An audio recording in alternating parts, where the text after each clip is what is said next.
Hello. I currently work for Mission Australia as a flexible learning options case manager. Prior to this, I was employed by Autism SA as a support worker. Throughout the content provided in this topic, I have found myself reflecting on past experiences, specifically the 2.5 years I worked alongside a young boy with autism and his family. I have since realised that my support style aligned with key characteristics that are crucial to working in partnership. During the introductory phase of our relationship, we established trust, respect, and identified shared goals. This occurred through actively listening to the parent's deep knowledge of their son who is nonverbal. This knowledge consisted of details of the child's likes and dislikes, educational and medical history, family structure, nutritional intake, short and long-term goals, and the parental perspective of navigating the NDIS. I always arrived smiling, embodied a warm nature, and was eager to learn about alternative communication and sensory considerations. Our interactions initially took place with the parents present, which assisted in forming trust and eliminating power dynamics as I followed their lead on how to positively engage with their son. With time, I became capable of assisting with basic needs such as food consumption, engaged in the child's personal interests such as water play, and was able to provide emotional support in times of distress. It is important for professionals to provide adequate time to develop individual understanding. I was mindful of my organisation's personal information policy, but I did share some appropriate details about my own life as this strengthened the rapport between myself and the family.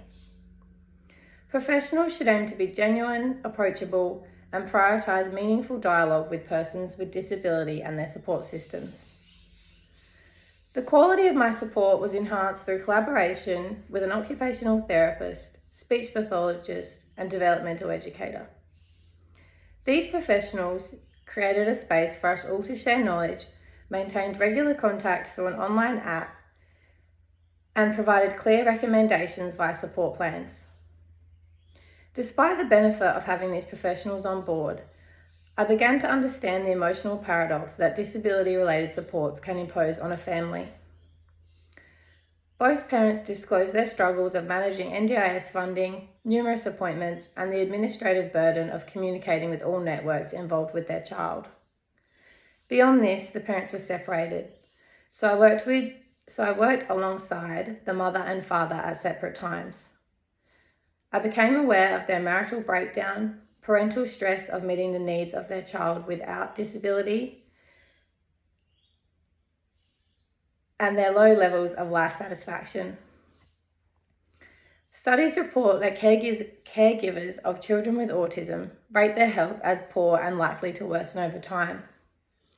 As professionals, we are required to work systematically to provide caregivers opportunity to nurture their own well-being, increase their social supports, and access advocacy services.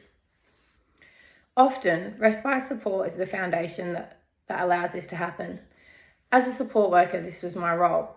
So once I was familiar with the child's nonverbal cues, vocalizations, and learned how to successfully use an ACC device, I began supporting the child one-to-one.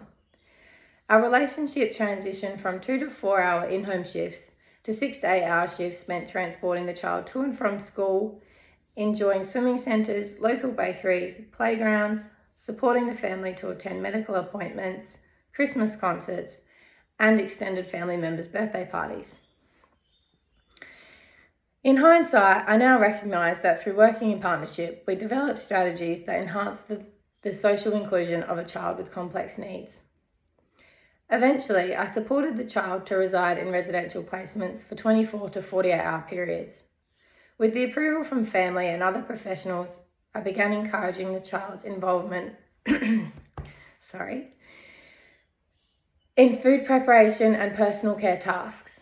It is important for professionals to consult caregivers before implementing intervention, while also aiming to increase their understanding that participation in daily activities enhances learning and development.